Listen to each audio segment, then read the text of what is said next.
tell me where and when you were born. I was born in Shantos in Guangdong province in 1997. And what month? I'm interested in your astrological sign. Oh, in September 1st. So you're a Virgo. Yeah, Virgo. And Virgos tend to be communicative, kind hearts, principled. Do you feel like that a little bit? Kind-hearted? Yeah, I would say so. Okay. And then at some point you lived in the States. Where? Yeah, I lived in Maryland from 2014 to last year, basically. And what were you doing there, may I ask? I went to high school and attended university in University of Maryland. And how were your parents working in Maryland? Is that what was happening, or how did you? My mom and my stepdad are in Maryland. Uh-huh. And what did you study in university? What was your major? I studied Spanish languages, cultures, and literature. Why? Because I liked languages back then, I still like them, but yeah, I chose languages. And also because they don't prefer the language I wanted to study, and I chose Spanish instead because I wanted to look for Portuguese, but yeah, the university only had Spanish as a major. And you're also a photographer. Yeah, currently I'm like a filmmaker. Yeah. Why didn't photography is very, but filmmaking, yeah, videography. Why didn't you major in video production in university? It's just I wasn't interested in back then, and I got into the camera stuff early this year. Oh, it's a fairly recent thing for you. Mm-hmm, yeah. And what? Yeah, well, I was videos and stuff with my phone, and I used to do GoPro, but never got into any. Never shipped it professionally. Yeah, but recently I did. Mm-hmm. And what kind of topics are you interested in your videos, and how do you get paid to make them? Right now, just some client projects. But before I'm very interested in doing action sports videos because I myself do action sports, and yeah, I filmed a few dance videos and some client projects here and there. I have some dance videos that I made in my YouTube channel. You'll see. We put them on TikTok, so they're short and fun. So what did you notice? You have a really interesting perspective in terms of what you learned in China growing up about what it is to be a good man and how to be masculine, and the kind of messages that you saw in Maryland about what it is to be masculine and a good man and that kind of thing. Interesting. So you're asking what's the difference between what I learned in China and what I experienced in Maryland? Yes. Huh. That's interesting. Well, are you asking from a social perspective or just family perspective? Both. What you experienced and what you saw in your peers, like in school. Can you guide me to some more specific questions? Because yes. It's pretty broad, I think. It is broad. What I'm hearing from young men in the States is that around early adolescence, middle school, they started learning, don't do that because that's seen as sissy, feminine, girls things. So they learn, don't do those kind of things. But they didn't really learn the positive part of being a man. Oh, I see now. So yeah, first of all, my hair, because I grew my long hair out like a few years back, and I think in both countries too, people tend to think that's feminine, and in China, people discourage me from doing so. My mom has been asking me to cut it down, cut it short for years now. She's still doing it. My dad is okay with it, and most family members are, they have bias towards men with long hair. And well, here socially, they think long hair means you're a hippie. Oh, true, yeah. So that they call me hipster or something, and also from what I do and stuff, yeah, true. And also earrings, piercing. And what gives you the courage to go against the grain and do those things? I don't say I'm going to not much courage because I just do what I like, and I found it and I did it, and I didn't care much about what others think. Well, do you have siblings? Are you the firstborn? Yep, I am. I have a half brother, but and step siblings, but not. I'm the only child. Sometimes firstborns have more self-confidence in a way because their parents had more time with them and expect them to achieve. So I wonder if because it does take courage, it seems to me, to go against the norm of what it is to be a man. So maybe being firstborn is part of it. Because, I don't think so. Because my parents divorced early when I was small, and I had always kind of been rebellious. And that might be the reason why. Because I've been kind of rebellious since I went to middle school, I think, and it lasted a few years until I found out of passions. When your parents divorced, how old were you? I was, let me think, it's an on and off thing, but I think I was 8. 8. And did you stay with one more than the other or go back and forth? 90% of the time with my mom. Most of the time with my mom. And so she was a single parent for most of the time when you were growing up? After I was 7, 8 years old, yeah.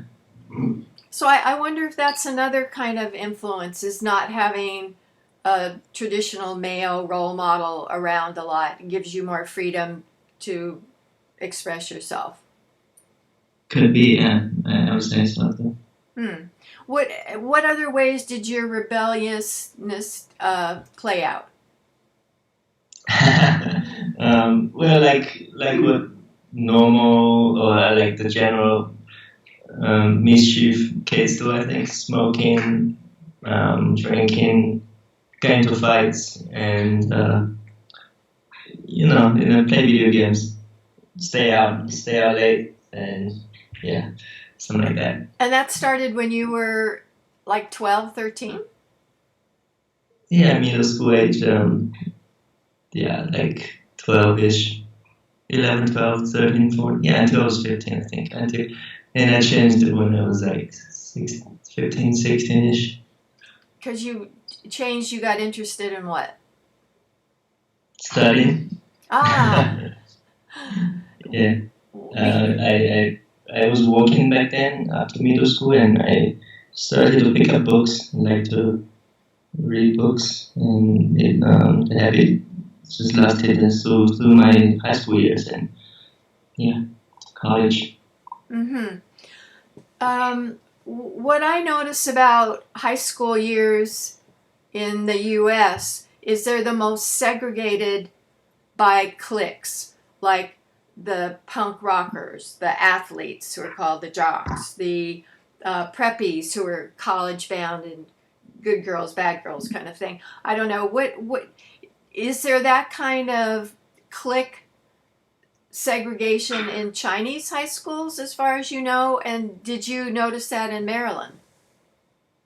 I think so, but I didn't go to high school in China, so. But from middle school, there is some similar like theater groups, people forming small groups to hang out with. And in Maryland, well, when I went to high school the first year, I was pretty. I was very introverted because of the language and because it's a whole new environment. So I didn't branch out much to the community or into the school. So, but yeah, from what I observed, yeah, there's the good and bad kids, the college bound athletes, the people who don't care about college or stuff, and yeah, basically that's it. But that's in the U.S., not in China, right? No, that's in the US, but in China, I think so too. In China, there's similar groups of people who tend to hang out together. And they're segregated by how academic they are, whether they're college bound or not, or what. How do they define themselves? I like this kind of music. I like these kind of clothes, or what? Because not as much as clothing goes. Because in China, there's school uniforms in public schools. So, but shoes, yeah, definitely shoes. What have phone use maybe that can separate people apart.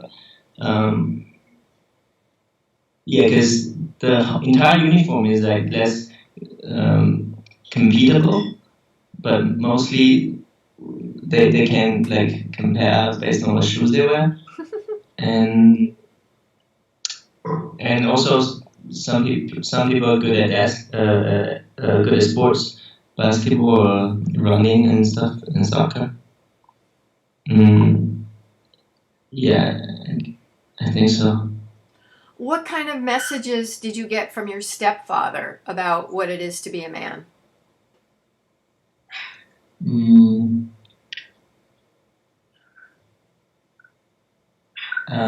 That's interesting. I think he's been always very supportive of me and of my decisions. He would make a comment every now and then, but he's pretty well intentioned and he's not mean. Like he's very supportive. Is he Chinese or American? He's American. He's from Maine. How did your mom and him meet? They met online back in 2011-ish, I think. I was like working after middle school. How did you initially feel? Were you like, yay, I want to go to the U.S., or like, no, I don't want to be taken away from my friends and my dad, or what was your reaction? Yeah, at first I really rejected the idea of my mom talked to me a couple of times. She said, can we move to the US and stuff? And I would tell her, oh, you go by yourself, I want to stay in China. But like after a couple of years, I think my ideas shifted too, and I was happy to like, I don't know, when my dad visited first time in 2012, I think, or 2012, I think. I was very happy. I took him around to where I like to go and in my city, and to the favorite restaurants I used to go. I took him there and showed him my middle school and stuff. Yeah, I really liked maybe the dad. I don't know. What was the culture shock when you first came to the U.S.? Because I think when I go to China, what my culture shock is, so the streets are so busy, so much activity, people talking, yelling, gesturing, all kinds of living on the street, where the U.S., it seems like streets are empty almost, and I think that's what struck me, the difference. What about what struck you going to the States? Yeah, definitely. The population is definitely a factor because in Maryland, we live in the suburbs and the whole neighborhood is empty. People walk their dogs throughout the day, and some runners in the mornings, Yeah. and it's mostly empty, like you say. It's mostly empty. My mom would say, "Oh, it's so boring here because there's no friends and neighbors don't interact, not like in China." So yeah, that's definitely a factor. Yeah. I interviewed a couple for another book she's Chinese and he's American, and they had a baby when they were in China, and they had a baby when they moved to Texas, and they said when they had a baby in China, the mother-in-law came and the neighbors came and the aunties came, and they had so much support. They felt so isolated in Texas. So there, that individualism in the States can interfere with having group social support and cohesion. Do you think that's accurate? Yeah, I think the individualism, yeah, like if that was called, is definitely causing some um, discomfort of living in the States, besides all the nice parts about it. But the social part, the interaction with just strangers maybe is, yeah. I think the families are less and not as close as families in China. Well, we don't have the same extended families that live in the same areas and get together all the time, and because people are so mobile. So Yeah, because grandmother, in China, people mostly live in the same province, not from different states, you know. yeah. What else was surprising to you or different when you first went to Maryland? It's a lot. How how badly kids can behave in school, like in public school, you know, how um, like impolite kids can be to professors, and just how indulgent the whole public school system is can be, you know, for misbehaved kids. Like there's not as much punishment. Because when I saw those activities they do, when I saw those behavior, I was like, this cannot happen in China. Like you'll be kicked out as soon as you do it. Yeah. Yeah. Another thing, what I heard is that in China, the public schools, you could have 60, 70, 80, 90 students in one class and one teacher. So there's no way you could let that kind of freedom of expression occur with you have 80 middle school students. It'd be disaster. Yeah, kids, yeah, pretty common. Yeah. Um, Another difference you must have noted is the U.S. is multicultural. So probably when you went to school, there were kids who were Hispanic and Black and all different, whereas China is pretty much Han. Yeah, pretty much. Nice diversity. Yeah. Did that surprise you? Because I went to middle school in Shenzhen. Shenzhen is a migrant city, so people from all over the country, from different provinces, they have different dialects and probably different family cultures. So it was kind of diverse in a way, not ethnically, but culturally and language-wise. Linguistically, yeah, right. Did another thing that I've heard about schools is that in China there's not dialogue and interaction. There's not, well, what do you students think about this? Let's debate this, or what? The teacher lectures, the students take notes, but there's not a lot of interaction. And I definitely saw that in Japan when I was there. I would say not as much, but there's still some interaction, some dialogue going on. Not as much because the class period is short and there are many students, so not as much, but there is some, definitely. It might be changing. Yeah. So I think that things have changed since my generation. When I was growing up, boys and girls weren't really friends until they started dating in high school, and then that was the whole dating scene, but it wasn't that common to have like a best friend who was the other gender.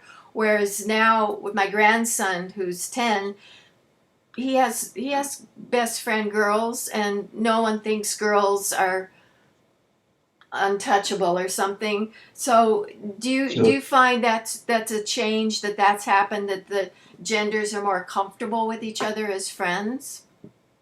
I would say so, yeah, because some of my good friends are also girls too. And in middle school, I would say I recall that girls tend to hang out with each other and guys do so too. Um, I think the whole progression is, the whole trend is like a little bit behind what the US, how the US is.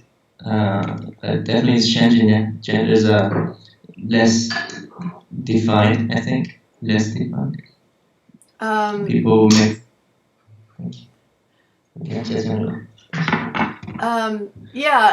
There's an interesting phenomena in the West of young people saying, I'm they don't want to be one gender or the other. What's the word for that when you don't want to be labeled as male? If you what do you call it? I don't know. Asexual. I don't know. No. I'm not really familiar with all these terms and those new gender stuff.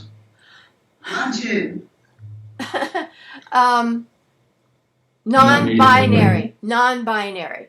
That's the word. Exactly. Yeah. So they don't want to be perceived as male or female. So there's like a questioning of, okay, what's my sexual orientation? How female or how male am I? Maybe I'm trans. Is there that kind of questioning of gender in China? Sorry, I was distracted.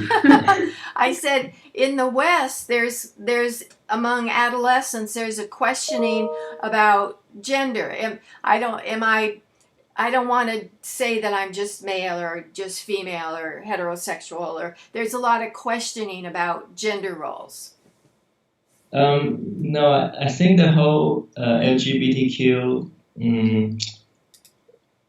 What's the right word? Phenomenon is not as up to date in China yet. Still very, very, and it's not commonly talked about. And it's, I would imagine that people would feel discriminated against at work or moving forward in their career. They probably wouldn't come out as gay, lesbian, bisexual, whatever. Is that right or not? They would want to keep it a secret. I don't think so. I think people are pretty open. Yeah, pretty open. Not in the family, but socially outside is pretty open. If you want to get ahead in China, is it still true that you have to be a member of the Young Pioneers, the Chinese Communist Party? You have to make your affiliation with the party part of your career progress. Has that changed, or the? Yeah, I think it's changed. If I understood what you mean, so in middle school you are kind of the pioneer, the communist. I don't know what's the right term, but in high school you're supposed to join another group association with the party, and in college you're given the opportunity to join as an actual party member. Yes, but it's a choice. But if you're working for the government and in government institutions, then definitely you are required to pass the test and study the ideology, I think. Yeah, this is cool. Another issue is censorship of the media. So how do you get access to the news without it being censored? You have to bypass the government censorship. like blockage of some websites and apps. Yeah, use the virtual private network VPN. And does everybody just accept that that's what you do? Yeah. Pardon? Like what we're doing right now. Ah, okay. So it's just accepted that's what you do.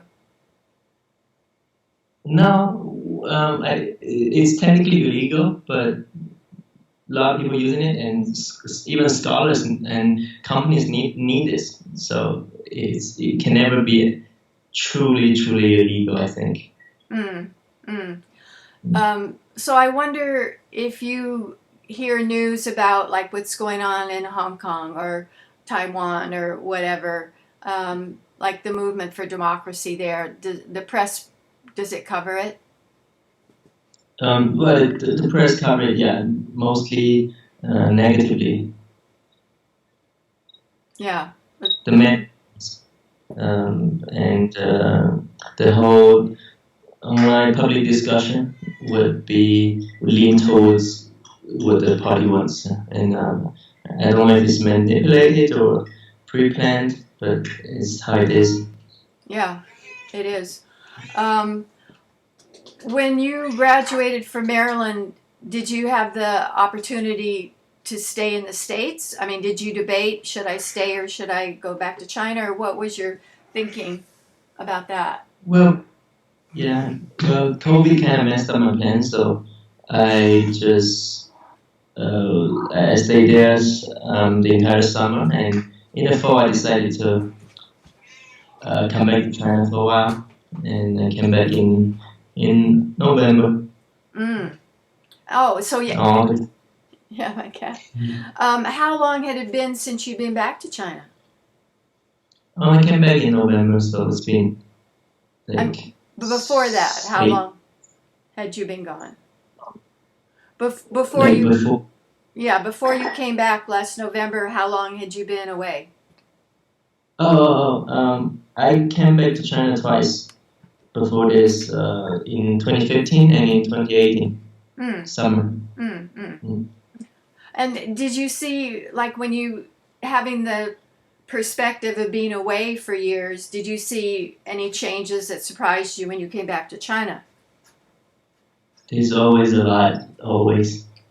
I think it'd be easier to talk about the first time and this time. So from 2015 to now 2021, I think the change is drastic, and people are more hooked on phones. They're on their phones? And yeah, people are more hooked with TikTok and in the internet, the delivery services, the convenience that this technology offers, are more addicted to it. And yeah, and there's always, infrastructure changes. The government's always building stuff.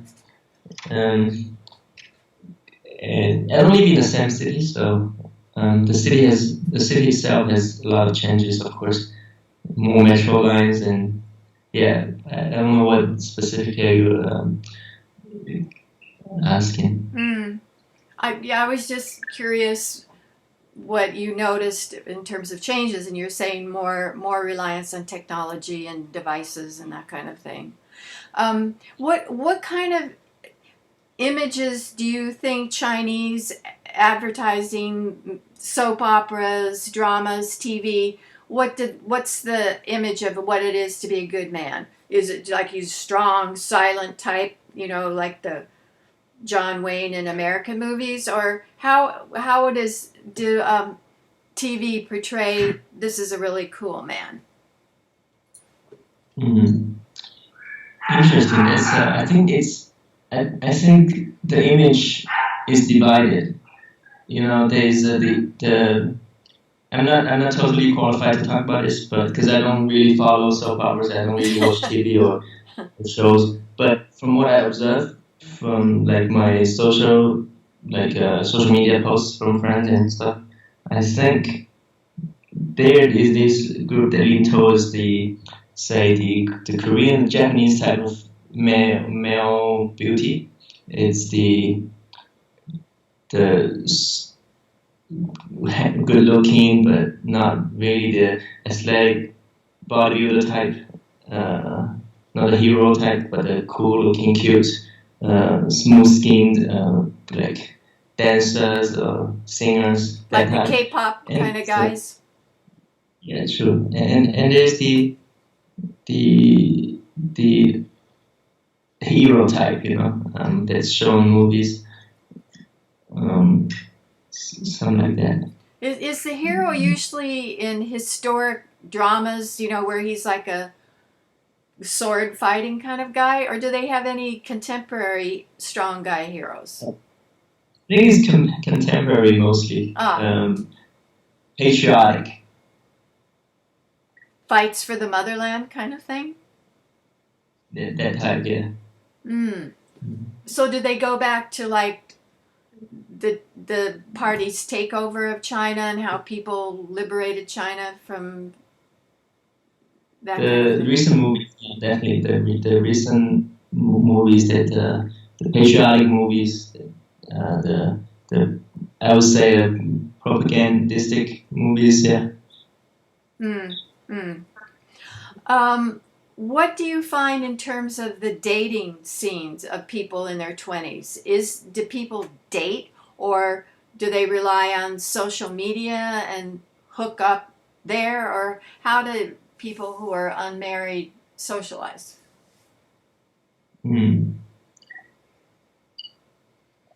That's interesting. I think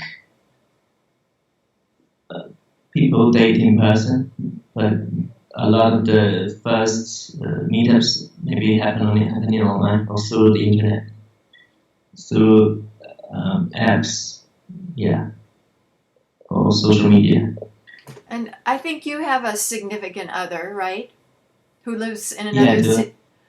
And how did you meet her? She's studying in Shanghai, and we met back in Maryland. And is she Chinese American or Anglo American?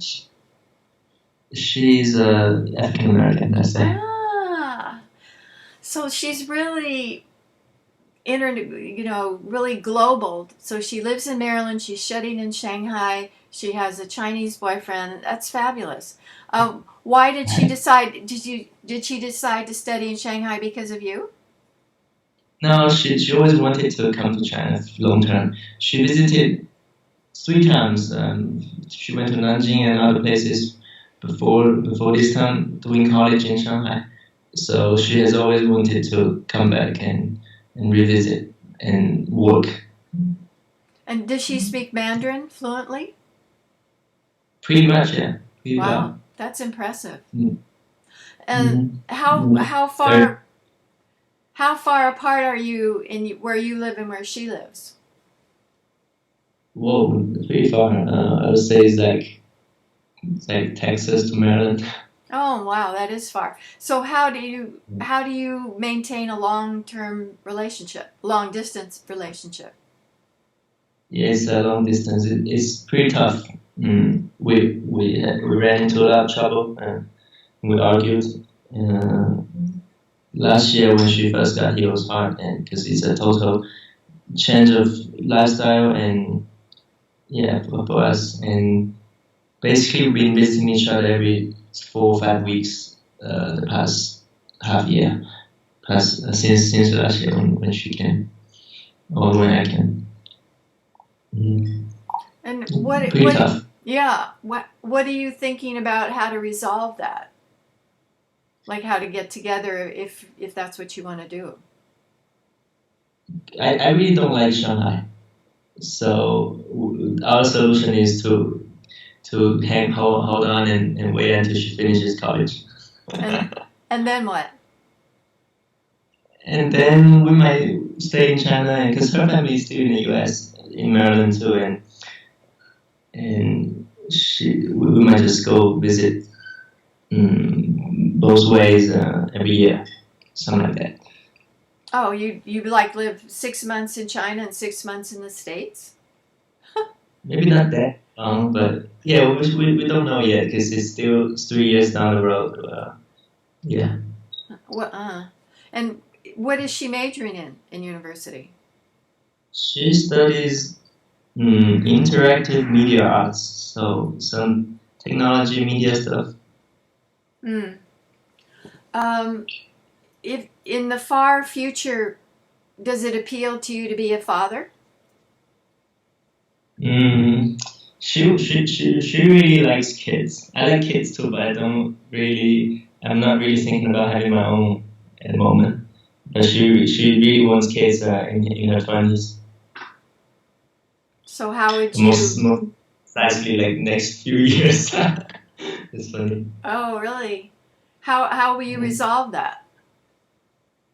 We both recognize that it's not really not possible, but not really practical right now because it's a lot of responsibility and money investment, and we were both not on that page yet. Yeah, right. If you had to choose, would you say, okay, I'm going to spend the rest of my life in China, or I'm going to spend the rest of my life in the States? I wouldn't say either, or even not in China or the States. But I think I like I like both countries for different reasons. And what are they, those reasons? I'm interested. So simply put, China has more, say, it's more human, I say, if that makes sense. It's more human. More maybe it's just because I was born here, but it feels more human and it's more. It's more interesting than living in the American suburb. Because of the interaction between people. Yeah. It's not. If that makes sense, like there's still local stuff here. There's still local and still farmers who work in their fields, not compared to the suburban farmers in America who work with huge machines, tractors in their huge 30-acre farms. I don't know, it's less corporate, less. Yeah, it's hard to say. In the US, of course, you get a relatively nicer environment, more freedom of movement and speech. It's complicated, but yeah, currently I do like China.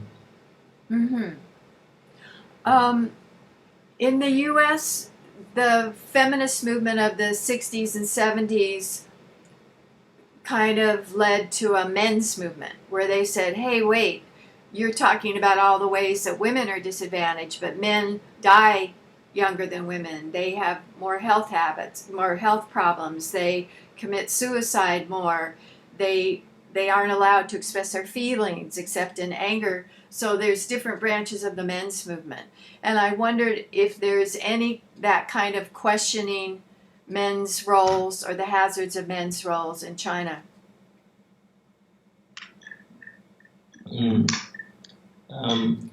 not so sure because I haven't gotten into discussion with people about this, and maybe in the media there's some public opinion, but traditionally or even currently in the family, man is always the one who's working and woman's the one taking care of kids. But the roles can change in some more modern households. But from what I see, that men still those who are working the hardest and maybe for business meetings they would do it's hard to say. Like they do things that the wives don't like. You mean like But drink they and have, stay out yeah, late and for staying drink? up. Yeah. Got it. Mm. So you were one of the only one child policy generation, right? So there's a Yeah. lot more. Because they worked for the government and they would lose their jobs if they had more than one kid. So what do you notice in terms of more? There's a lot more young men your age than women. What because of the one child policy? So what's the dynamic of that? How does that play out? I wouldn't say this is very noticeable or by experience outside. Um, there's just a lot of people in general. I don't think it's lot more noticeable where there's more guys than girls, more males than females. But statistically, of course, it makes sense, and and even from my family, my relatives have more kids that are boys than girls, and they would, and even and up to my generation, the past generation still prefer having a boy than having a girl. It's pretty weird. Well, what I'm hearing is it puts a lot of pressure on young men that I've got to have a car, I've got to have an apartment, I've got to have all this fancy stuff before a woman's going to marry me. So that. Good point. Yeah, I should have talked about it. Yeah, it's expected if a couple is married that a guy has a house, a car, and a stable job, stable income. It's expected, traditionally at least. And it makes sense because if they're both only children, they're also taking care of their sets of grandparents. So there's a Sure. lot of responsibility. So I can see why families would say, okay, we want our only child to marry an only child who has resources because they're supporting the grandparents, all just the two, just the couple. Mm.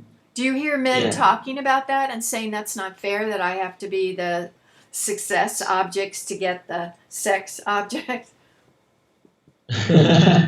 Interesting. No, not. I don't really hear this discussion in person because I think I don't really. I'm not.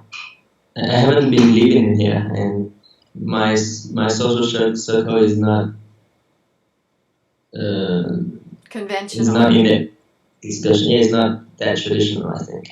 Right. But definitely, it's I would read in articles and yeah, and in some occasional TV shows, I think. What I also hear is that it's very blatant that companies will advertise, we're looking for a person to fill this job and we don't want any women who are childbearing age. So don't even apply if you're unmarried or a single or a married without children young woman. Yeah, this is very scandalous. I have seen news. Yeah, some companies will advertise for, and they'll even sign contracts with an employee cannot or shouldn't have kids in the next so and so years of employment. Because they don't want to pay for maternity leave, right? Exactly. And do they have any paternity leave? Do men who are new dads get time off work paid or not? Sorry, I can't really answer. I don't really know because I don't really work for an official company. Mm-hmm. But I think there's some. I don't know. I haven't heard about. We'll have to look that up. I haven't heard about any parental paternity leave. I doubt it, but Okay. we'll have to look it up. So is the government has a new policy that you can have 3 kids, and they want you to have 3 kids because there's not enough young workers to fuel the economy. And what I've read about that is young people say it's too expensive. I can't. It's hard to raise one kid. I'm not gonna. How can I possibly afford to raise three? Do you hear people talking about that? Yeah, I see people posting on social media and friends too, just laughing at this policy or criticizing it. Yeah, because it's the whole aging population thing, and it's a big national issue in the next 2 decades, I think, or decades. So I wonder. I think, like in the Nordic countries, to get people to have more children, they didn't say have more children. They say we're going to give you long parental leave. We're going to give you subsidized child care, and education is free, and university is free. So if the government wants to have more kids, they're going to have to make it easier to have kids. They did come up with a package, a bundle deal for this policy, which is they banned. I don't know if you heard of it. They banned all the out-of-school tutoring or after-school tutoring of kids before high school or something like that, to facilitate parents' financial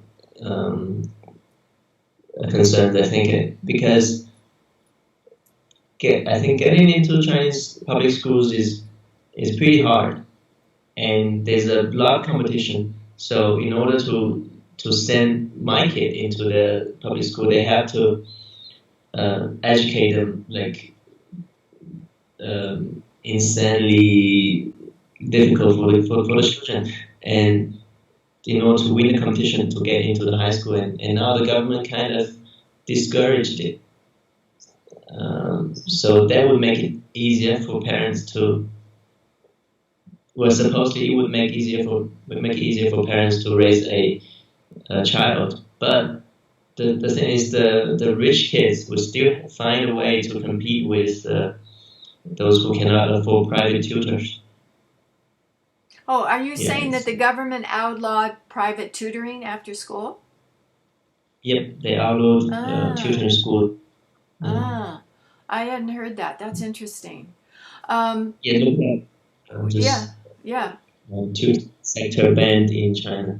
Really.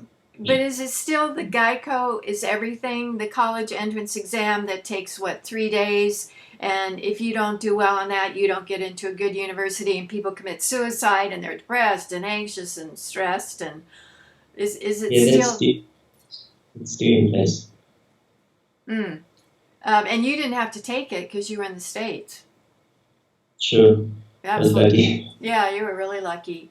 And I've talked to people who took it, and you had to memorize like what geographical area and what Latin name for this plant and what the geology. I mean, it was very detailed memorization. So much work. It's a way to sift out for the schools. I think to sift out the so-called less competent kids, but it's not really the right way to do it, right? No, it just means that they pick people who can memorize well. Yeah, maybe less creativity, more memorization. Yeah. So, is it possible as a freelance photographer, which is what you're doing, you can make a living doing that? Working for yourself? Definitely. Yeah, I'm still starting now, but it's been going well. And landing gigs there, and I think if I keep it up and keep learning, I would be able to make a good living. And what kind of things do you video? Like, the bread and butter thing for some videographers is weddings or concerts. I would like to film weddings. I haven't done one yet, but fine. Or concerts. I don't know. What have you been videoing? What are your subjects? Yeah, I did a restaurant promo and some real estate promos, and recently my friend just introduced me to this like a kind of vacation hotel promo videos. Those are nice. And I also photographed a wedding party, not a wedding ceremony, but a wedding party. That was nice too. And dance videos I like to do. I also did a music video recently that I'm still working on. And I also filmed at a temple, like a mini documentary at a temple. So there are many niches and genres of videography. I don't have a defined subject or defined field yet. I don't know if I want a defined field or I want to be diverse. Still thinking, but yeah, I think it's going well. Good. What do the little X's on your fingers mean to you? Those are my tattoos. What are they? Those are my tattoos. 20 of them. Yeah, but what do they mean? What do they mean? What do they symbolize? They symbolize my 20 years of consuming animals. And now you're not. Now I'm vegan. Yeah. Wow. And what made you shift? What made you decide no more animal products? It's a long story, kind of. It was from my study abroad to Santiago, Chile, in 2019 that I met a really influential friend, of like a good friend, that we became good friends, and he kind of showed me he shined light on me basically. But yeah, and I did my own research. I watched documentaries and even later studied nutrition in school. That I decided that eating plant-based is a more sustainable and healthy and kind way of eating. Mm-hmm. What about, like, you don't do milk products like cheese or something like that, right? Because that's not unkind to the animal to milk it, is it? Traditionally, it wasn't, because milking cows or making cheese and butter out of the milk, it wasn't. Traditionally, it wasn't, but now, since everything is industrialized and milk cows are living in factory farms and they are hooked up by machines to milk them every day, so it still causes a lot of trauma for the animals. But traditionally, yeah, I agree. Traditionally, it wasn't cruel. Like cows were milked, and yeah, traditionally it wasn't. But ever since, say, I don't know, the 1940s or 50s, when everything became gradually industrialized, then yeah, factory farms are very, very cruel, even for milk products and dairy products. Yeah, that's true. So, what did you notice in Chile about masculine roles? I mean, because the stereotype is machismo and Marianismo. The woman is supposed to be like Mary and pure, and the man is supposed to be the rooster and rule the roost. I don't know. Did you see that, or is that changing with young people? I really, really liked Chile's gender culture. I think I really liked Santiago's young generation. I think because I went to study in the university there and I hung out with local people. And from what we discussed earlier, I think their gender identity is even less defined than how it is in the United States. I would say a lot of them are also defined as hippies. A lot of them smoke marijuana, and it's a very, very nice community among the young generation in Chile, and they are definitely against the woman working and man, the woman raising kids and man working scenario. Yeah, I really liked how actually started well, not really, but like their dating culture is even more relaxed and open than in the States. Well, maybe in Latin American countries in general, but in Chile as well, I saw it's very nice, and I wish a lot of places were like that. So what does that mean? That they would like go out and have coffee or to the park or whatever in groups, or what does it mean? That how is the dating culture open? Like there's more public display of affection with the PA. More, yeah, they're more public. They don't really. It's more common to show affection outside in the public area, in the park, on subways, on the bus, on the street, and in the park. Like when they hang out in parks, they do activities together. They sing together. They play music. They play games, and it's really fun. Like how their young people hang out is totally different from what my generation do in China. It's comparatively super boring here. Because people don't go to the parks and dance and sing. Yeah, that's part of it. And just, Chinese people don't give hugs. I really don't like that. But in Chile, it's super nice when you first meet someone, give a hug, a little kiss on the cheek. It just brings the strangers closer, and I think it feels more. It feels nice, and I really like that part of their culture. Mm. In China, it's the old people who go to the park and do Tai Chi and right. Square dance. Not square dancing. Yeah, and square dance has that. Really?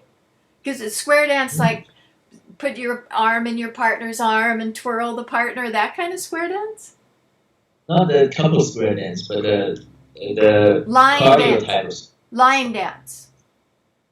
Yeah, like in a square, they dance to some music, but it's mostly cardio, more like a Zumba than than actual dancing. If at some point you do become a father and you have a son, let's say, what would you want to make sure that you teach him about what it is to be a good man? Interesting. I would say, I have seen some. I haven't really studied this, but from some maybe tech talks and YouTube education content I watched, I think I would make gender less defined for the kid. For example, I won't really buy them man clothes or man colored clothes, or show them man toys or TV shows or reproach them for crying or stuff like that. Yeah, I haven't really think in depth about this. I should.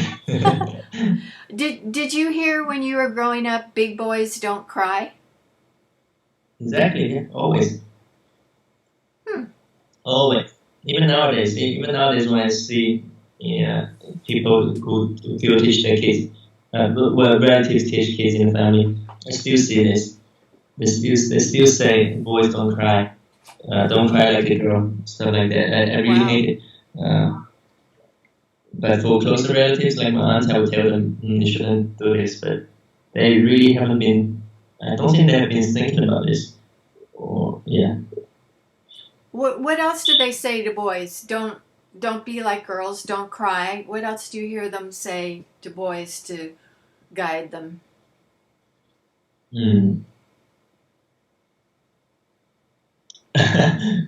I think that's probably it, but there's also eat meat to have strength and become a man, something like that. You gotta eat more beef to grow stronger and stuff like that. Oh wow! Okay, did you ever hear this? Still, I hear people say to boys who have a single mother, they'll say, take good care of your mom. Yeah, I listen. I hear this too. When I was younger, and even in recent years, I do hear this. In both China and the States? Take care of your mom? More in China, I think. More Oh. in China. Hmm. Yeah. And I don't think, I don't recall in the US I hear this a lot. No. Well, you probably wouldn't because she had your stepfather. So it's Oh, yeah, yeah, true. yeah, because they would expect he would take care of her. From what I know about the feminist movement in China, they've been concerned about sexual harassment on the streets and at work, access to health care, lesbian issues, but they really get silenced. I don't understand why the government is so afraid of like feminist voices. They really shut them up. Yeah. This is so complicated and annoying, really. Feminism and the LGBTQ movement and even the environmental movement or animal protection movement, animal rights movement, I would say, are all silenced. It's very frustrating, but I think the logic behind all of this is the government doesn't like um, NGOs that have roots in the Western countries, that have roots abroad, to use their wording to infiltrate the Chinese society with this Western progressive ideology that might indirectly, sabotage the whole regime. I think that's the trouble that I ran into. And that's how they explained to me. Oh, did you have the say we want to have drink tea with you? The authorities say we want to drink tea. Yeah, I was invited for tea. and then and were they were talking about your vegan the animal rights move? Was that why they wanted to No, drink tea? I was doing climate change related stuff. And it's the same approach that they use for feminists and animal rights people. Yeah. I'm trying to understand it because they would say that Mao said women hold up half the sky, right? I mean, Mao is famous for advocating equality for women, and so it's not the ideology and President Xi says that we want to help the environment and become a green society. So it's not the ideology; it's just the organizing. They don't want people to organize in groups. Yeah, the national policy, the official policies are all for it. They're all for environmental protection and all for feminism and all for gender equality and etc. But they just don't like the possibility, I think, or the threat of Western influence, foreign influence. We can see this in the Hong Kong example. Yeah, right. When the democracy movement,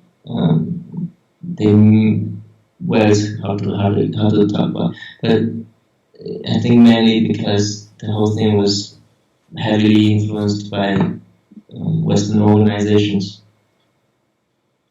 and which made them such a taboo in the government, and they wanted to overthrow the movement to crack down on it. And they pretty much did it. They pretty much have silenced it. With an iron fist, very unrelenting. Yeah. Yeah. Wow. Sad.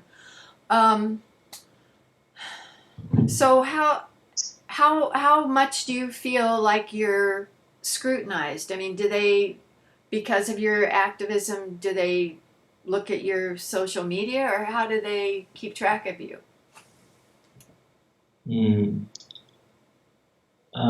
It's not anything perceivable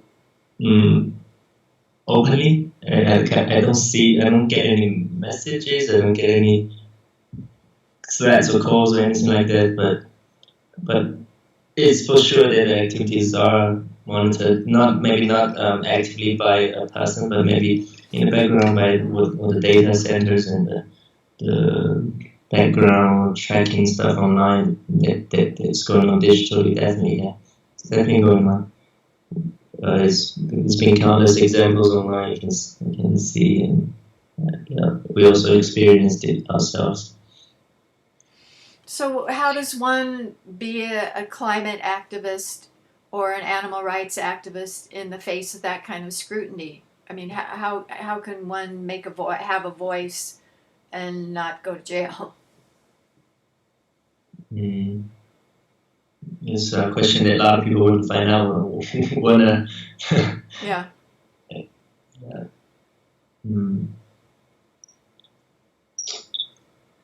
I say it's just be more careful digitally, and when the trouble comes, it just comes, and they have a lot of resources, like a lot more than what individual activists can have, and any type of organization, if want to be recognized, has to be registered in a government system, which will be even more scrutinized and tracked. I don't know what's the way. Yeah. I don't know. Right. I mean, that's really the way I always think of it is, if you're fighting a battle, one person can't go out on the battlefield. You have to have your own troops, and you have to have a strategy and a plan and a long-term plan. So if it's made almost impossible to have a cohesive group, then it's really hard to have any kind of power on your side. And so one individual is like one little ant, can't change the ant colony. Yeah, that's a good analogy. Any type of individual actions, I think, has more freedom of movement or freedom of action than any type of any sized, organized, strategized, organized, a big scale movement would run into a lot of trouble, and we've seen this over and over again. So yeah. It seems like one of the main problems in China is still building coal plants. Still building coal, even though China leads in solar. So what can one individual do to stop building a new coal plant? I don't know. Nothing. That the corporations have a lot more, the business interests have a lot more power than us.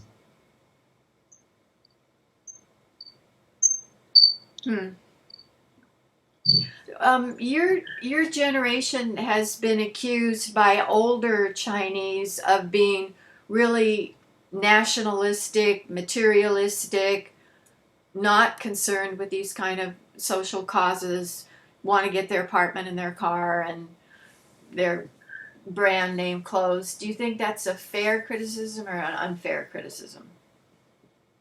It's fair to some extent.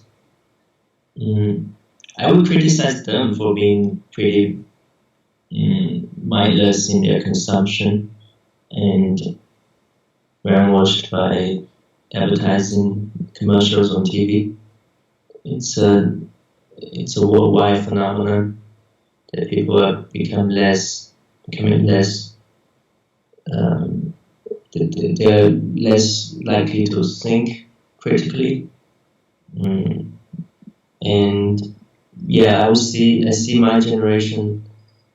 My generation is pretty on point of what you said. It's consumeristic, materialistic, wasteful sometimes, and don't think about the consequences of their actions. And I would say this is a fault of the education system that are not putting this early on in the kids' thinking. and a lot of people who realized it later through their own research at it, and some feel an urge to act, and some feel helpless and or laziness to change. Yeah, but not just my generation. It's, I'd say, my mom's generation, even my grandparents' generation. They are very heavily influenced by media. So the media says that happiness is having things, consuming, buying things, having things. Is that the message?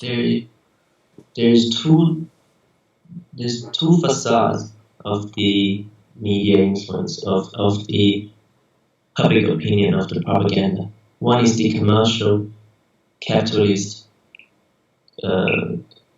money-driven industries that tell people that happiness is having cars, materials, and so on. And there's the national, official, traditional part of the equation, and that voice teaches people to go back to their roots, to recognize the deep cultures that we as a society, as a nation has, and teach people to preserve the civilization, to learn our culture. And yeah, I think this exists in the US too, maybe. There's the consumer-driven advertisements and the, yeah.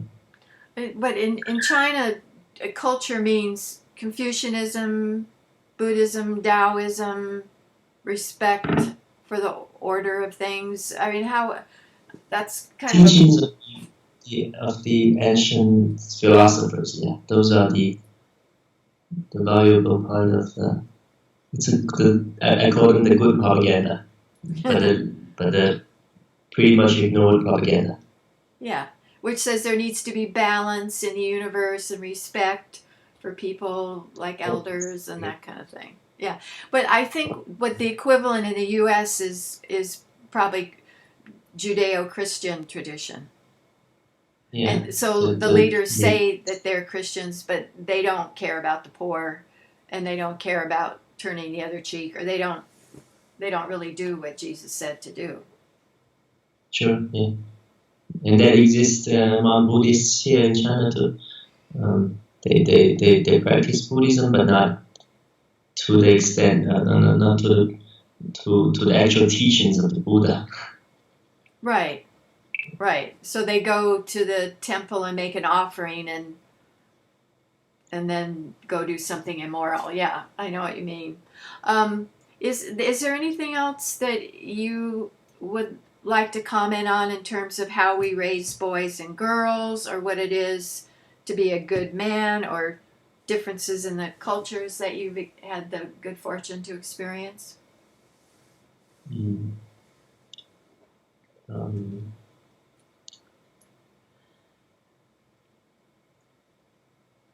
think that's pretty much it. Unless you have something else to add on, and let me think if there's any relevance.